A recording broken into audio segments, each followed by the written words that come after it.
আমাৰ হাজি আমিনুল MLA 8 মাহৰ পৰা জেলত আছে, আপোনালোকে জানে। এটা ষড়যন্ত্ৰ হিচাপে তাক জেলত সোমাই ৰাখি দিছে, NSA দিছে। কোনো এনেকুৱা পাপ কৰা নাই যিটো NSA দিব লাগে। আগত যিটো হৈছিল 14 দিন পিছতেই জমানত পাইছে, তাৰপিছত NSA সোমাই দিছে। পলিটিকেল মোটিভেশ্যন এইটোৰ ভিতৰত ইণ্টেনশ্যন আছে, আমি খোলাখুলি দেখি আছোঁ। পলিটিকেলি চাৰ্জ কৰাৰ কাৰণে মানে আমি আপোনালোকে ভয় নকৰিব, আমি ইয়াৰ পৰা সুপ্ৰিম কোৰ্টলৈকে যাম। আজি আহিছোঁ দেখিছোঁ, আৰু প্ৰয়োজন হ'লে আমি সুপ্ৰিম কোৰ্টলৈকে যাম।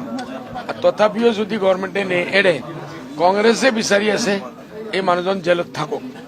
কংগ্ৰেছী বিধায়ক যে তাত লৰিব, ই ইণ্টাৰেষ্টেড। শুনিছোঁ সি লাখ লাখ কোটি টকা খৰচ কৰি আছে এই মানুহ জেলত। সি নাজানে যে এইবাৰ আপোনালোকে এৰ আগে হাৰিয়ানা, এৰ আগে মহাৰাষ্ট্ৰ ইলেকশ্যনত যিমান কেণ্ডিডেটসকলে জেলৰ পৰা থাকি যে ইলেকশ্যন লৰিছে চব জিকিছে 100%।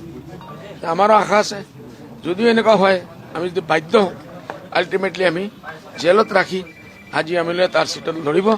আৰু যে MLA ফাইনেন্স কৰি আছে তাক জেলত ৰখাৰ কাৰণে সি এইবাৰ শেষ হৈ যাব।